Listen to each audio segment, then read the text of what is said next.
Hello, and welcome to Day by Day True Crime Stories, the podcast where we explore a different crime or justice milestone from this day in history. I'm your host, Kona Gallagher, and today is February 24th. On this day in 1994, Fred West's arrest for one crime actually marked the beginning of an investigation that would uncover a decades-long pattern of unimaginable cruelty and murder. Together, Fred and his wife Rose were responsible for the deaths of at least 12 young women and girls, including their own family members. Their crimes not only shocked the nation, but also led to significant changes in law enforcement practices. In this episode, we'll take a closer look at their backgrounds, the events leading to their arrest, and the investigation that finally brought their reign of terror to an end. Let's get started.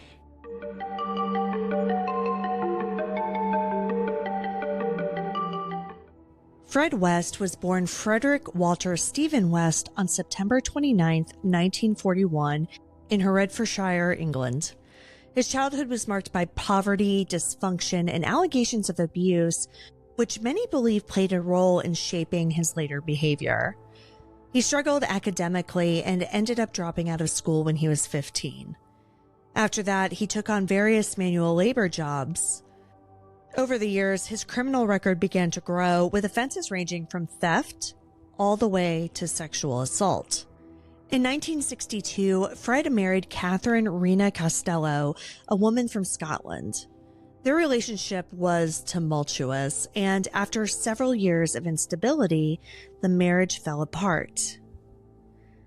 By the late 1960s, Fred had moved to Cheltenham, where fate would bring him into contact with Rosemary Rose Letts. Rose Letts was born on November 29, 1953, in Devon, England. Her childhood, like Fred's, was marked by hardship and abuse. Raised in a strict household with a domineering father, Rose grew up isolated and was left emotionally scarred. At just 15 years old, she met Fred West at a bus stop in Cheltenham. Despite the significant age gap, Fred was 27 at the time, the two quickly formed a bond that would lead them both down a dark path.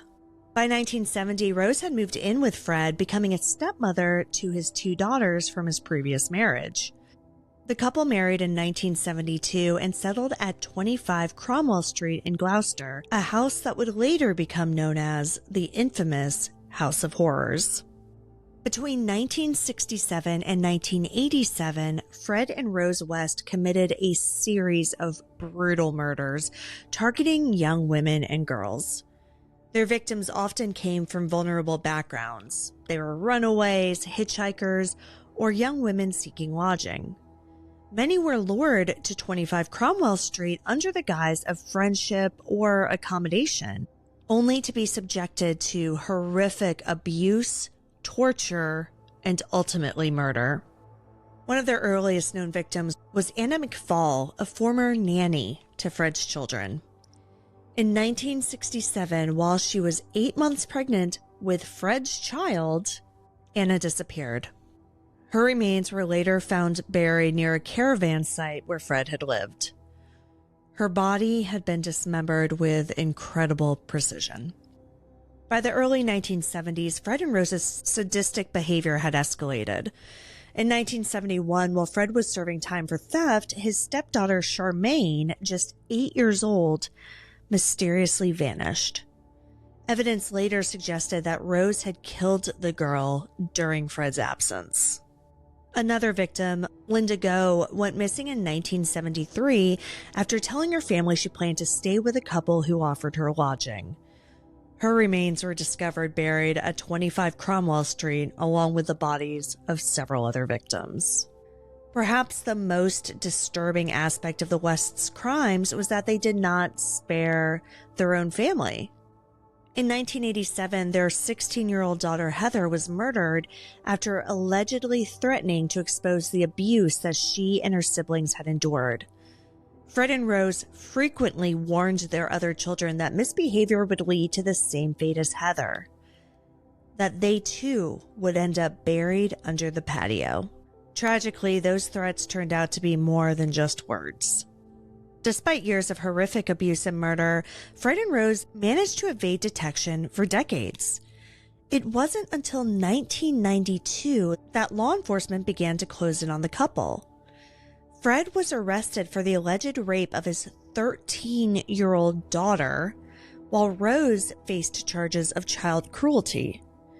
Although the case fell apart when their daughter refused to testify, it raised suspicions, particularly about Heather's disappearance.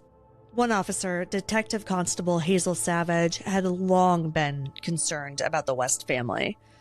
In February 1994, Savage obtained a search warrant to excavate the garden at 25 Cromwell Street, suspecting that Heather's remains might be buried there. On February 24th, 1994, as police began digging, Fred West was taken into custody for questioning. It didn't take long for investigators to uncover human remains, confirming their worst fears.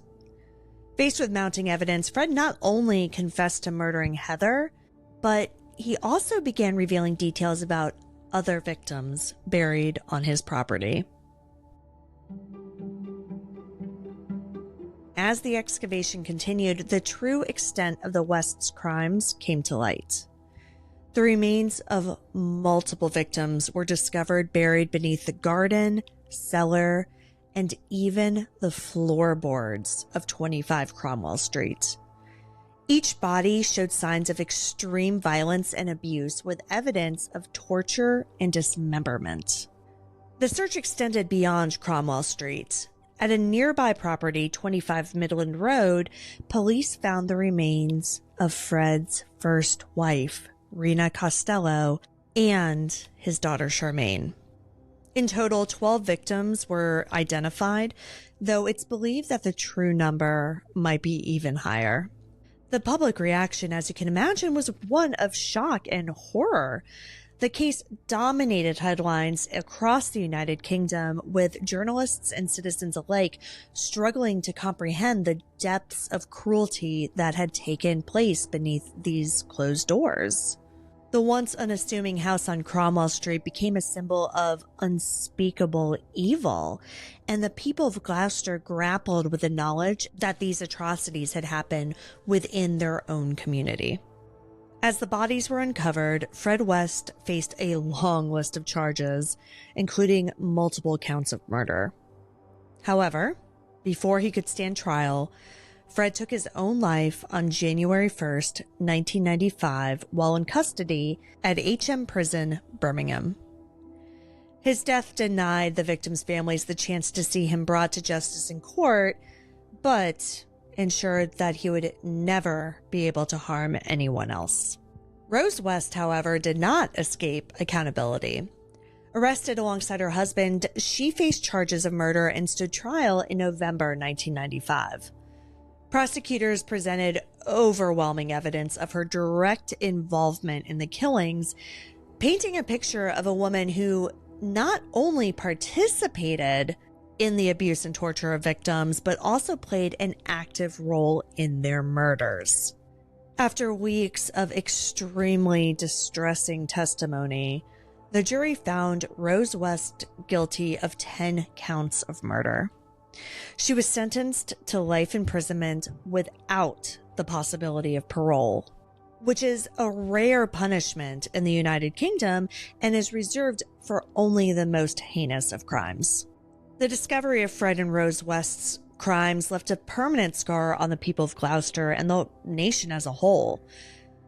The case exposed critical failures in the social welfare and law enforcement systems and changed how missing persons cases and reports of abuse are handled. In 1996, the house at 25 Cromwell Street was demolished. For many, its destruction represented an attempt to erase the physical reminder of the horrors that had taken place within its walls. Today, a public walkway stands in its place. It's a space that's meant to help the community move forward while honoring the memories of those who lost their lives. Despite the passage of time, this case continues to haunt and fascinate. Documentaries, books, and films have explored the West's crimes in an attempt to understand their horrors. Yet, for many, the ultimate question remains unanswered. How could such evil go unnoticed for so long? Thank you for joining me on today's episode of Day by Day True Crime Stories. If you found this story compelling, please subscribe, rate, and review us on your favorite podcast platform.